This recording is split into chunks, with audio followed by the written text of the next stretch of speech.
Welcome to the art and science of trading as a business. There's two components to this program. There's the monthly income, what we call money every month. And then the second strategy is the strategy for massive market profits. First, I want to talk to you specifically about the program itself and what it hopes to achieve and what the objective of the program is. The objective of the program for the first part is the money every month program is to generate just what it says, money every month. We want to generate a consistent income on a monthly basis in our trades so that just like any other business, we want to generate recurring, consistent monthly income. Does that mean we're going to be profitable every month? Maybe not. Maybe we will. The important point to think about, though, is that we really want to have a monthly income stream. In order to generate a monthly income stream, we're going to be using options as our primary trading vehicle. Now, every business manages their business based on numbers, and that's exactly what we're going to do in ours. This is a real business. It's a business in which you are buying and selling. Any business that buys and sells things, and it doesn't matter what it is, it could be a bakery, it could be a auto repair shop, it could be a parts store, it could be a gift shop. You have to buy your stock from someplace and then you sell it to a customer. Well, the very same thing happens in the markets. You're buying and you're selling. Let me give you an example of how we actually try to make our money in the markets as a business. All we're doing is really meeting supply and demand. Let's take, for example, a stock such as Activision, which we have on our screen right now. The symbol is ATVI. It's currently trading at $27.23, down 27 cents today. Now, for the most part, you have people in the market who believe that ATVI, Activision stock, is going to go up. You have other people who believe the stock is going to go down, and that's what makes a market. On the if we take a look at this, the options on this particular stock, we have what's called call options. We have puts. Calls are those options that people purchase if they think the stock is going to go up. People buy puts on this stock if they believe the stock is going down. If we take a look at what is called at-the-money options, this is the May contracts that expire on 24 days. The 27.5 or 27.50 options, if you wanted to purchase a call option on this stock because you believe it's going to go up in the near future, you would be purchasing this option for 45 cents. If you thought the stock was going to go down, you would be purchasing this option for 80 cents. Now you could try to get a price that was in the middle between the sell and the bid and the ask, and maybe you'd pay 70 cents.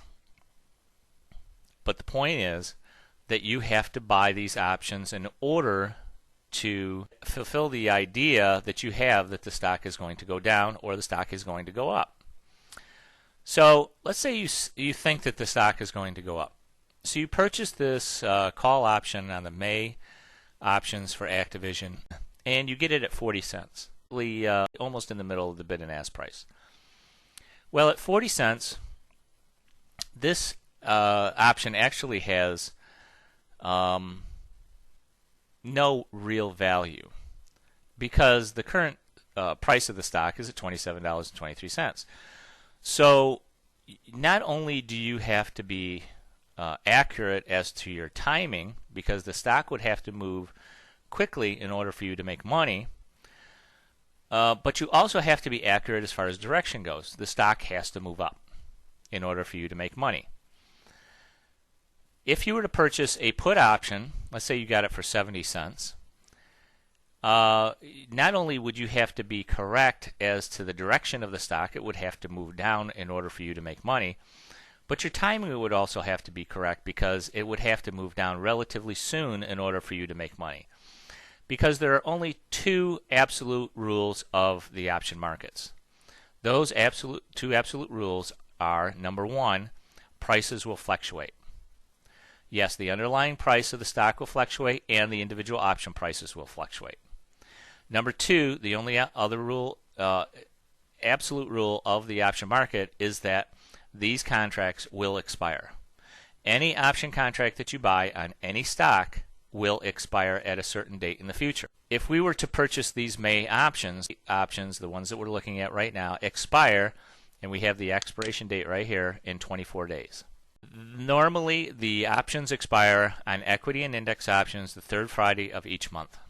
That is the last trading day for those options. They actually expire the very next day on a Saturday.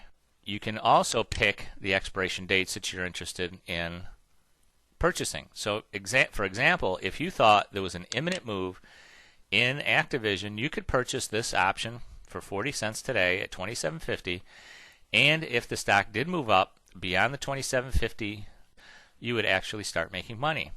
But what happens if the stock doesn't move? Well, if the stock doesn't move, slowly, day by day, this option that you purchased, if the stock does not move, would slowly erode in value. Why? Well, the reason is that you have the right as a call buyer to purchase the stock at the strike price that you purchased, in this case $27.50, at any time before the third Friday of May. As we get closer to the third Friday of May, the chances of that stock moving up beyond this strike price of $27.50, above the price of $27.50, becomes less and less certain. And because of that, the option has less value to it. If the probabilities are less that the stock will actually move above $27.50, then obviously that the value of holding that position, that contract, becomes decreasingly less expensive. So, I mean, if you take a look at an option like this over time, let's say that the stock doesn't really move. If over time, like a week from now, maybe this option will be selling for 20-cent bid, 35-cent ask. A week after that, it's 15 cents and 20 cents, or 25 cents. The week after that, maybe it's 5 cents and 10 cents.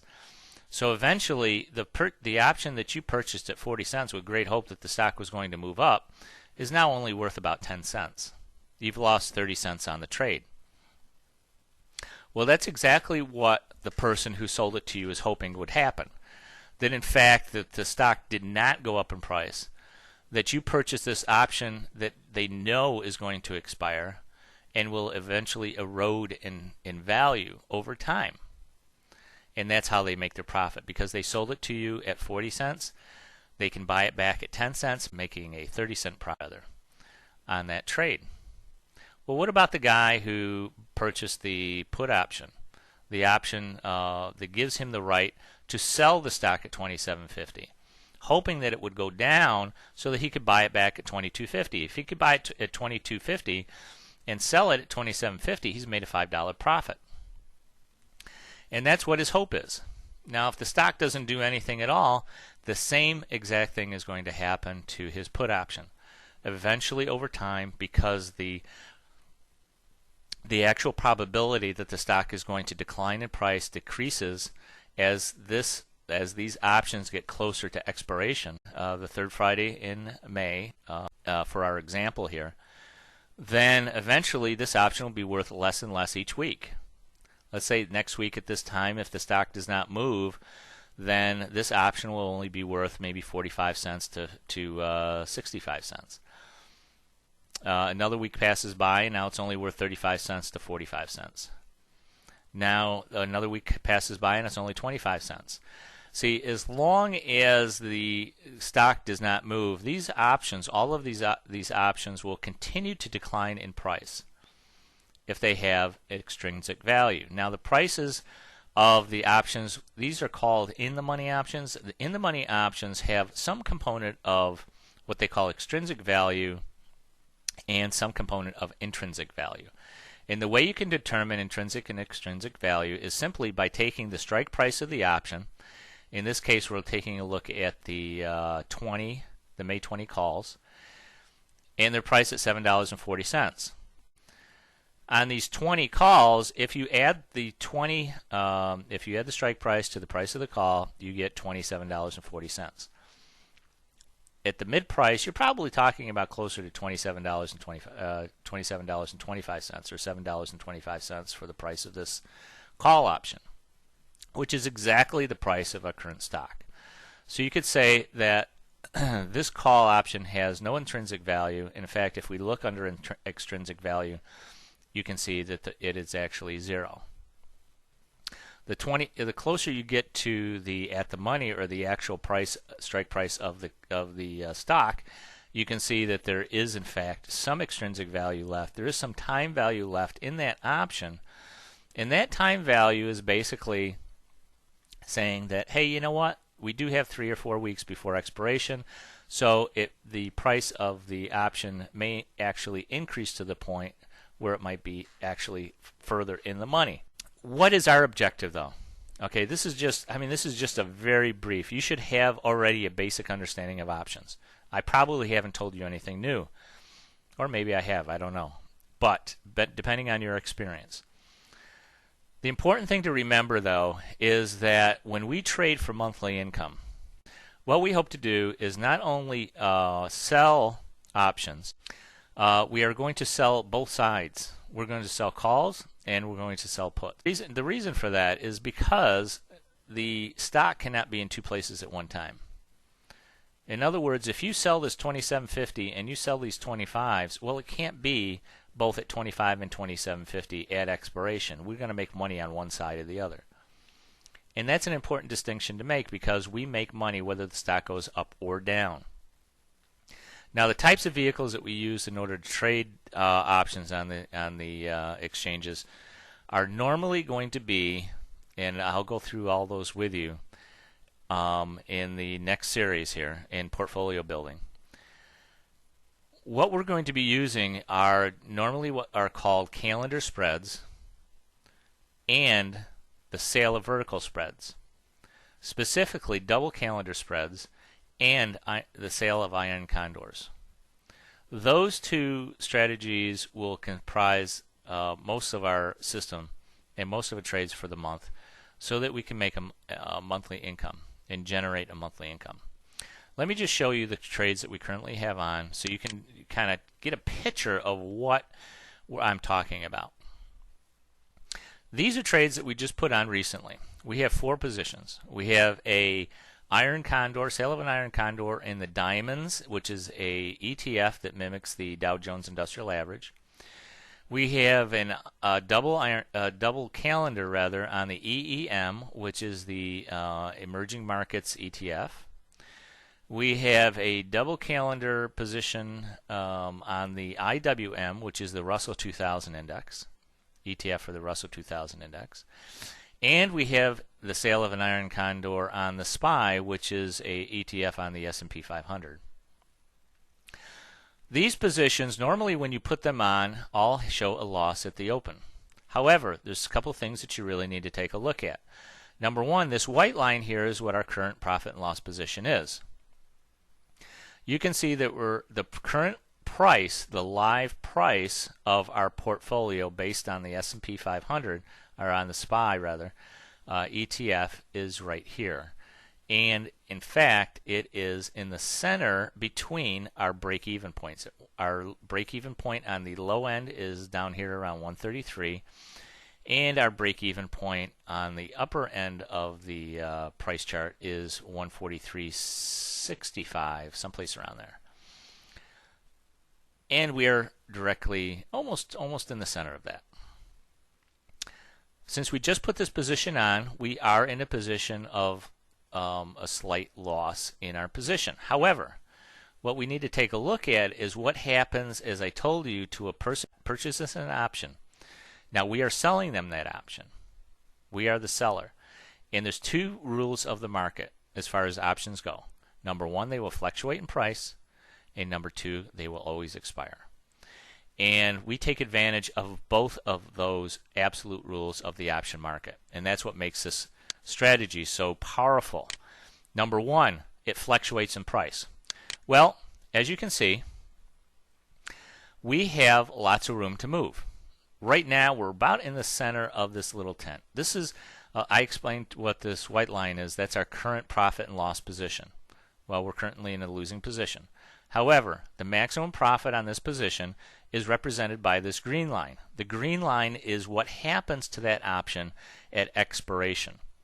And as you can see, if you take a look at this down here in this corner here, if the options were to expire today, we would make a maximum of $1,249 on this position. It's 5/17/08, and we have $1,252 in potential profit in this position at expiration.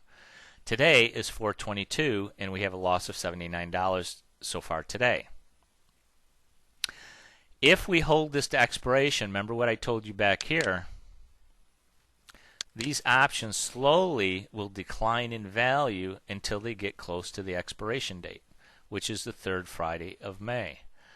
That's what this green line represents, the third Friday of May. Eventually, this white line will continue to go up and go up and go up and go up until it meets this green line in which we've achieved our maximum profit. And that's how monthly income is derived from the markets. By selling options to people who want to buy them, who are taking bets basically on a stock, whether it's going to go up or down, and it doesn't matter. To us, it doesn't matter. If the stock goes up or the stock goes down, we make money both ways. Our maximum actual profit position will change depending on the price of the stock itself. So we may have a little bit more profit or maybe have a little bit less profit, but we take advantage of one of the major undeniable rules of options is that they will fluctuate in price. Number two, we take advantage of the second rule of option trading is that, and that is that all option contracts expire. Once they expire, they either become worthless, or if they have intrinsic value, if they're in the money, they do have some value left to them. We take advantage of those options that are generally out of the money, that have a low probability of actually being worth anything at all, and capturing that so that we can make money. Now, does this work out all of the time? Well, it does and it doesn't. And the reason I say that is because prices do fluctuate. For example, if you put this trade on and then all of a sudden the prices ran up very, very high and all of a sudden they were very close to your break-even point, what would you do? Well, you'd be in a losing position. Also, if you were far from expiration or if you were close to expiration, then you might show a small profit here. And the real key to making the system work is adjustments. Adjustments are everything because, as I said, prices fluctuate. And that's one inviolate rule of the market. Prices will fluctuate. We don't care if they go up or down, but they do fluctuate. And once they get close to our break-evens, then we have to adjust our position so that we do not go into a losing position. There's a couple rules of the option markets, and that is that the two I've already told you. The third one is don't lose money. Okay, so yes, the rules are prices fluctuate, options expire at a date in the future, and the third rule is don't lose money. So in order not to lose money, many times we have to do adjustments to our original positions, and this is where a lot of option players make a mistake. They do not adjust their positions. They put a position on, they believe that they can just keep it on there until expiration, and then walk away from the position. Well, they forgot about the other rule of the market, and that is prices will fluctuate. Yes, they do expire, and that's where if you're an option writer or you're doing credit spreads, you can make money. But what most people don't realize is that not only do options expire, but they also fluctuate. So if you get into a position, and a lot of option players do this, they just put positions on and they forget about them, and they don't even look at them until they have a loss. And then it's too late to do any type of adjustment to that position because they're already too far gone. Our goal is to monitor your positions, put these positions on within 30 to 40 days to expiration, and then we will show you exactly what you need to do in order to adjust the positions when the prices fluctuate to the point where you're going to be in an unprofitable position. And that's where the majority of the real profits come in this business. Because, what happens to a business when it's not making money all of a sudden? Well, just like this, if we're not making money, then we have to take a look at the source of the problem and adjust our strategy in order to take advantage of new market conditions. And that's exactly what any business has to do. Any business who is not in a profitable position has to take a look at their business model and adjust their either they have to adjust their expenses, or they have to adjust their marketing and sales, or they have to cut back on expenses someplace, but they have to adjust to current market conditions, and that's exactly what we do in our business of trading. And that's why it really is a business, because we manage by numbers, and that's what all good big businesses do. They manage by numbers. So now this is an aggregate position of our demonstration account for the purpose of these videos. You will see this throughout all the videos that we're creating on this strategy. We start out in a cash position, and we normally trade. I'll show you down here. We normally trade maybe 3 contracts, 2 contracts, or 1 contract.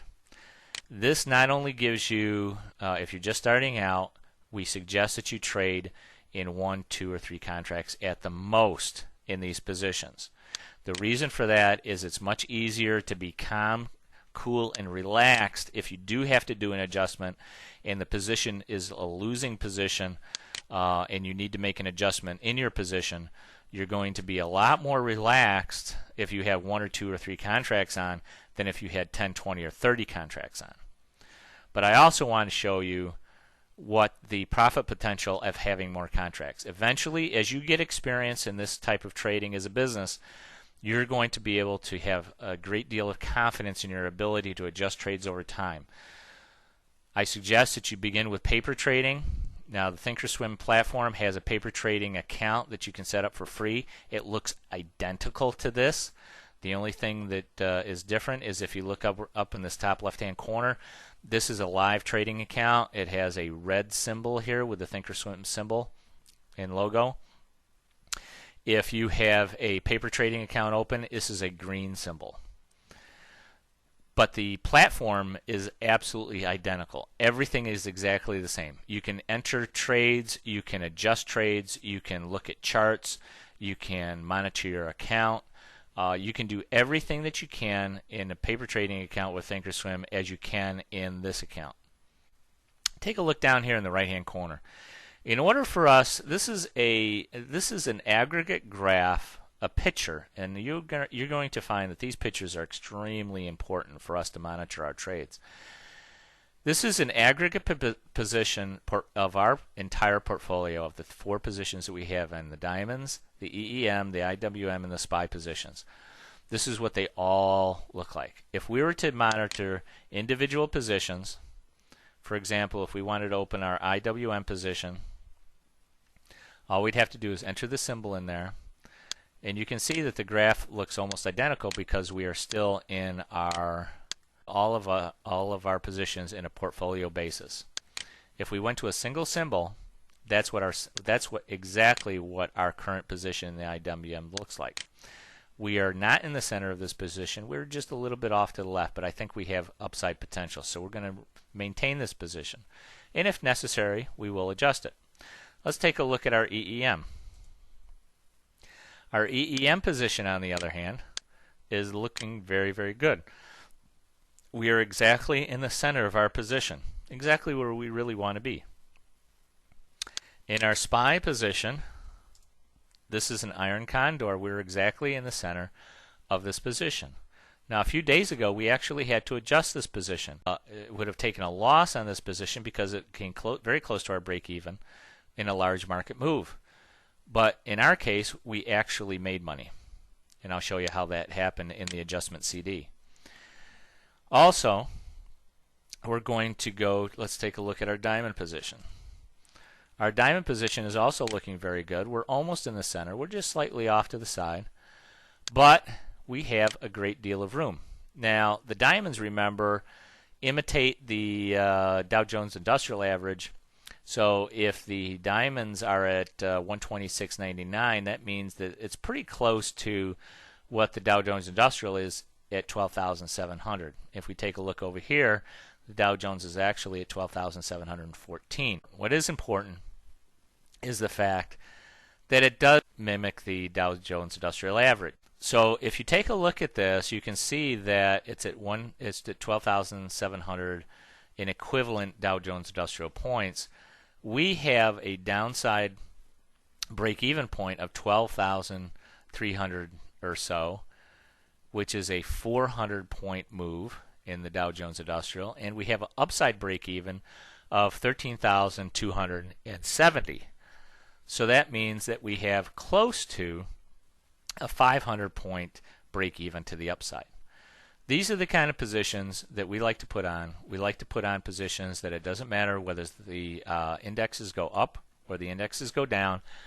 We make money either way. There we are on a portfolio weighted basis again, based on the diamonds. We have a great deal of potential on either side of this to make money. Our maximum expiration profit and loss figure is the green line. Our current position is the white line, and that's how we manage our trade as we go forward. You'll see both positions that we've closed out on the future videos. We're doing adjustments. I will show you exactly how to manage your portfolio based on the Greeks. Don't let those Greeks confuse you or make you uneasy at all. I will simplify them to the point where you will understand exactly what delta, gamma, theta, and vega mean to your position.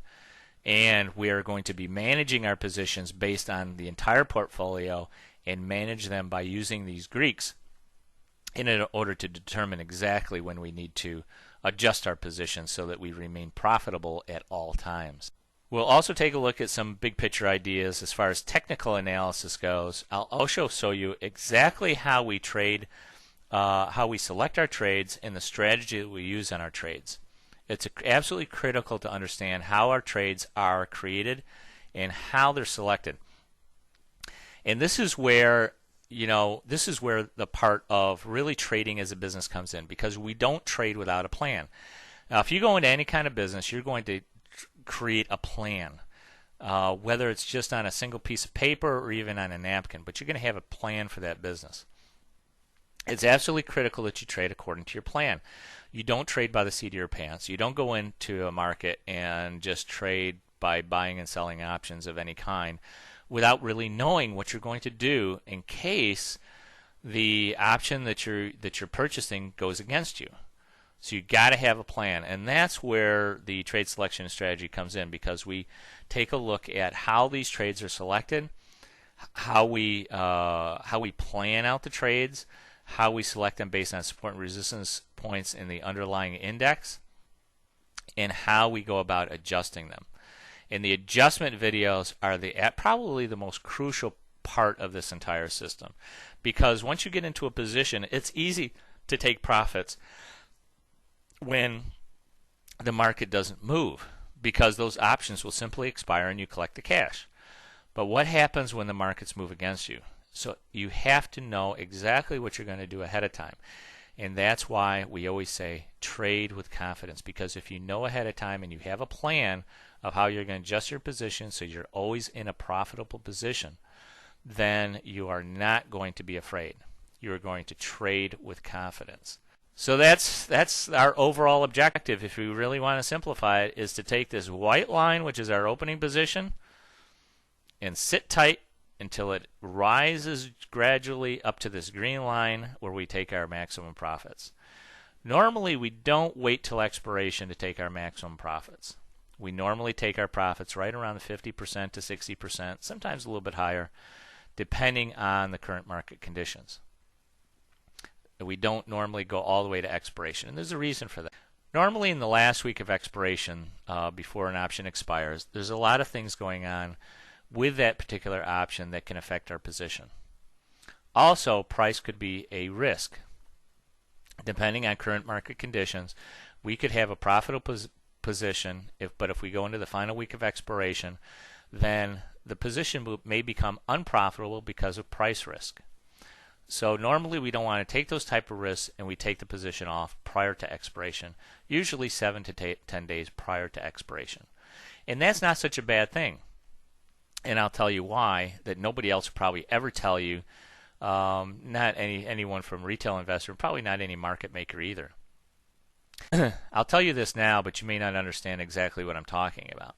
But these Greek positions, the delta, the gamma, the theta, and the vega, will change dramatically as we get closer towards expiration. In fact, theta may drop off dramatically. Theta is the primary profit producer for these types of positions. We want this theta number to be positive at all times. The closer we get to expiration, because we're doing a lot of out-of-the-money credit spreads and double diagonals, there may not be much theta left. In other words, if there's not much profit potential left in the position, why keep the position open? Because there's only 7 days left to expiration, the options that we've written are extremely low priced options. If there's only $1.83 of theta left on a per day basis, why take the price risk? Why take the risk of the price moving against you when there's only $1.83 of profit potential in the position? It doesn't make any sense. It's just like a business that has a very low margin item. Let's say you have to pay $850 to a wholesaler for, but you can only sell it for $900. Well, it doesn't make a lot of sense to keep that kind of a product in your stock at such a high cost when there's very little profit potential in it. It's the same thing here. We only want to keep this position as long as theta is working in our favor. Theta is the rate of decline of the option that we sold.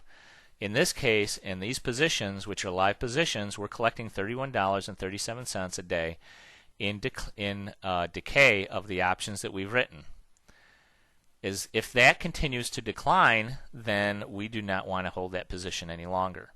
It doesn't matter what our current profit and loss position says at this point. Eventually, theta will catch up. So that's really our goal. Our goal is to move this white line up to this green line and keep our price in the center of our profit graph here. So, hey, enjoy these videos. You're going to find a way to trade that is unbelievably profitable, that will serve you for the rest of your life, because these principles do never change. I also want to show you what the current profit potential is. Like I said, we only do 1 or 2 or 3 contracts. Now, when you get to the position where you start to have a great deal of confidence in your abilities to not only put on, select, and plan your trades, but also to adjust them, then you can do as many contracts as you want. Like I said, we're only doing a couple contracts on each one of these positions. Well, our profit potential is, at this point right here, $1,289. And that's only 1 or 2 contracts. What if we were doing 10 or 20 contracts? Well, just add a 1 to that, add a 0 to that. Now we're up to $12,890 in profit potential. And normally we only hold these trades about 3 to 4 weeks. Now, that's not a bad profit potential. This is how professionals trade the market as a business. They don't leave things to chance. They manage by the numbers. They manage their positions. And they adjust when necessary. And that's how money is made in the markets. There really is no limit to the amount of money that you can make. As long as you have the capital, you have the principal, you can make as much money as you want. That's it for this introductory video. I hope you guys really got excited about this, because it is a very exciting business to be in. You're going to have a lot of fun in this course. The videos will blow you away. You'll learn stuff that you've never learned from anyone else. Believe me, I've been trading and investing for 20 years. And it's extremely rare that anyone has ever revealed these types of trading secrets before, because I've taken the $3,000 seminars, the $5,000 seminars, and there's $20,000 courses and seminars, and there's very few people that actually learn how to do these types of monthly income trades. It's extremely rare. But once you learn it, this is the kind of stuff that you can hand down to your kids and your grandkids, because the principles will never change. Okay, guys, trade with confidence.